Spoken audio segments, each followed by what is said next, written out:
Homage to Spain's railways, take the slow train for the best scenic routes, and Barcelona, covering about 20 miles, were laid in 1848, 18 years after the world's first intercity line, between Manchester and Liverpool.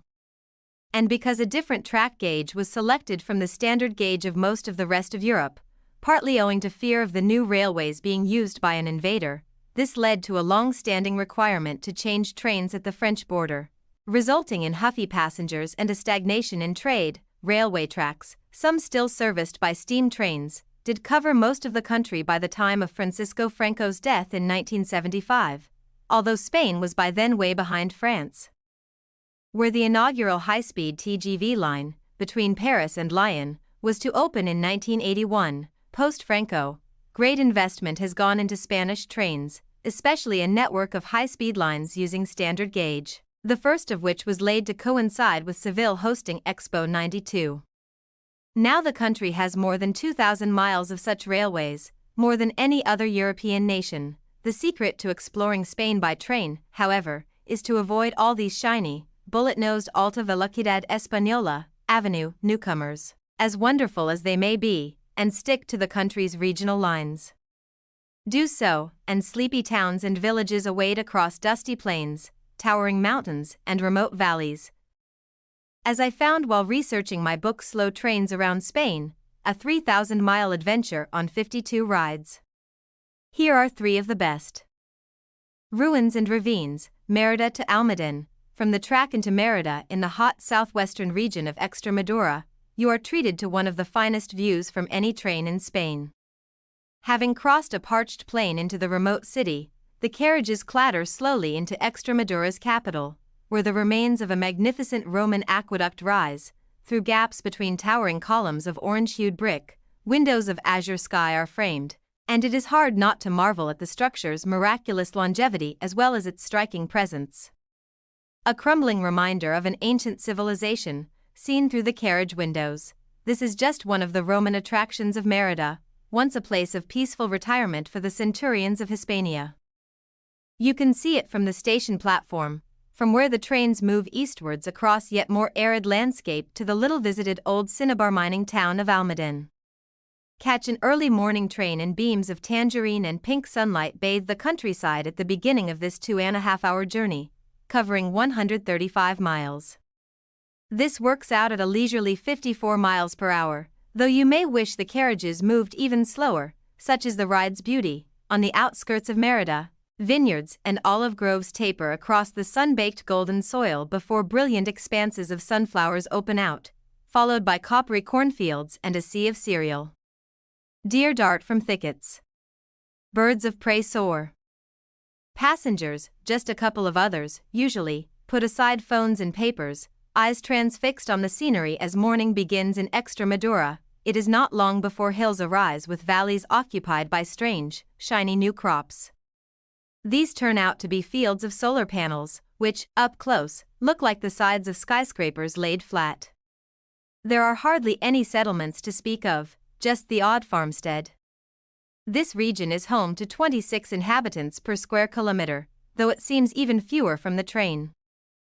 The landscape is alive with interest as we roll into badlands of ravines and tumbleweed. Here is the beginning of the Sierra Morena Mountains, with their shards of towering granite and steep, rocky slopes.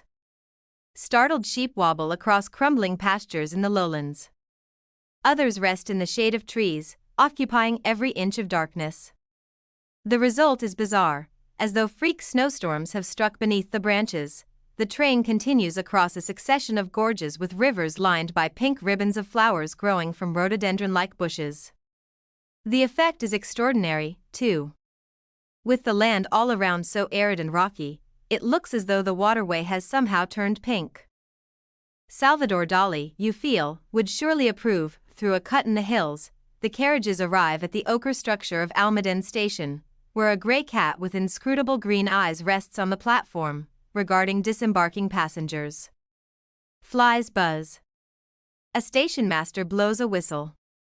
Not much else is going on. Hop off here, avoiding the cat's bowl of milk on the platform, hitch a ride, as I did, catch a taxi or walk, about an hour downhill, and a taste of small-town Spain awaits. Somnolent squares, tiny tapas bars, sun-baked labyrinthine lanes. The highlight in Almaden is the old cinnabar mine, long closed but now offering tours of where the valuable ore used to produce mercury was once found. Down in dark, dripping tunnels beneath the hills, it feels a long way from the Costas.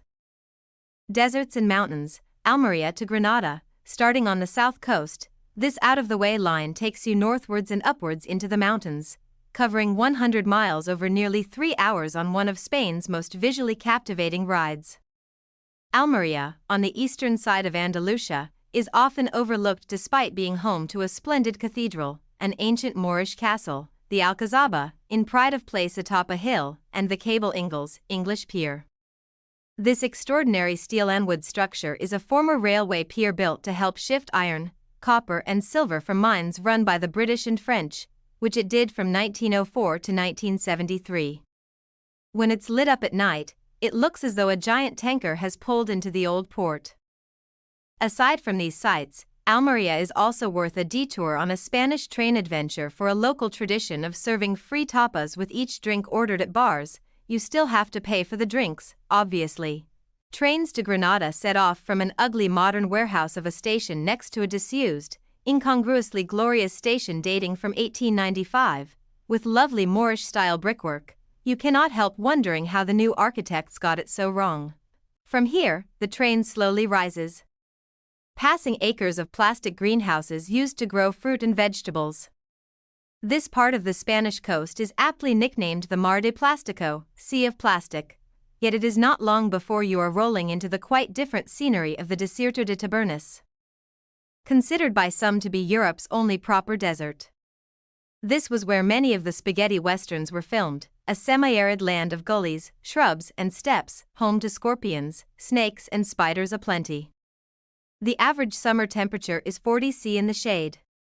You can follow in the footsteps of Clint Eastwood and Lee Van Cleef on organized tours from Almería, which visit the sets of Sergio Leone's A Fistful of Dollars and the Good, the Bad and the Ugly. From the carriage window, with the train's air conditioning keeping you cool, it is pleasant and intriguing to watch this part of Europe that does not feel like Europe at all slipping by. Prickly pear cacti line the tracks. Abandoned wooden settlements come and go. Dusty terrain spreads out into the distance, where mountains begin to rise. These, on the train's left-hand side, are the Sierra Nevada. Soon the track moves closer to the glistening white peaks. Snow is usually present even during the height of summer. Somewhere out there, beyond the ridge to the northwest, is the Sierra Nevada ski resort, one of Spain's best. The landscape begins subtly to alter after the train moves beyond the Desierto de Tabernas. Fields of purple and emerald crops have been planted and wind turbines on a ridge resemble giant thistles. This is the run-up to the small city of Guadix, population 18,000, a former Roman and Moorish stronghold notable, from the vantage point of the train, for its unusual spiky rock formations upon which houses have been built, some of the rooms carved cave-like within the rocks. After Guadix the line follows a viaduct, before rising and curving to the west around the mountains. Cue many more great views on the left, which is definitely the best side for this ride, by the time the train has arrived at Granada. The altitude is 740 m. Quite a climb from the coast. From the station to the center is a 20-minute stroll, where one of the greatest sights in Spain awaits, the ancient fortress palace of the Alhambra. Storks, Goya and Orwell, Zaragoza to Huesca. This is a short one, 46 miles, taking just over an hour, from the capital of Aragon northwards to the small city of Huesca, close to where George Orwell was shot and almost died during the Spanish Civil War, as he describes so vividly in Homage to Catalonia. This battlefield has become part of a little-visited Ruta de las Trincheras de Tiers, Route of the Tiers Trenches, hiking trail, and it was the target of my train ride. There is plenty to detain the curious train traveler passing through Zaragoza, the fifth largest city in Spain and roughly halfway between Barcelona and Madrid. Forming a triangle of attractions are the 11th century Aljaferia Palace, a Moorish dream of marble passages and courtyards. The Cathedral Basilica of Our Lady of the Pillar, where the Virgin Mary is said to have descended before St. James, and the Museo Goya, where the walls are alive with images by the local boy done good, appropriately. The train to Huesca departs from Zaragoza station, a far cry from the city's enormous station for high-speed avenue trains on the outskirts of town. Zaragoza is tiny and underground, complete with murals of Goya's paintings to brighten things up, although, in all honesty, it is still a bit dingy. Never mind though, as the old-fashioned, homely little train, just 2 carriages, its window curtains adorned with tassels, is soon rising out of the tunnel, offering sweeping views of the cathedral basilica. Before entering a wide-open plain planted with golden cereal crops, ridges rise on the horizon, while in the foreground your attention is drawn to a succession of storks sitting on nests balanced on old telegraph poles. These birds turn to regard the train's slow progress, looking like bored policemen who'd rather not be on duty and would prefer us to move along now please. This the train to Huesca does, dutifully and slowly, leaving the disapproving creatures behind and passing across a gritty, parched plateau where narrow ravines plunge mysteriously into the shadowy depths of Aragon. Jagged mountains appear to the north and it is noticeable that the train is on an upward slope, at 488 meters. Huesca is twice the altitude of Zaragoza. This is a fantastically peaceful ride while it lasts, pottering along, curtain tassels swaying, though you are soon on the outskirts of Huesca, where an announcement is made in Spanish and English: please do not forget your luggage. Whereupon the train pulls into a modern terminus with a large tapas bar facing the platforms. Huesca station tends to be either frantic or completely dead, depending on the timetable. After the mad rush for the return train to Zaragoza, anyone considering where to go next can expect excellent advice from the RENF, National Train Operator, staff in the Little Ticket Information Office. And if you mention your interest in Orwell, you may soon find yourself discussing the writer. "Oh, Orwell. He put Huesca on the map," said a security guard, overhearing my chat with the ticket assistant. It is about an hour's walk to the village of Tiers, east of the sleepy center of Huesca, where the Ruta de las Trincheras leads up a hill upon which Orwell initially took it for granted I was done for one morning in May 1937. No 1984 or Animal Farm, if his estimation had been correct. Thank goodness he made it.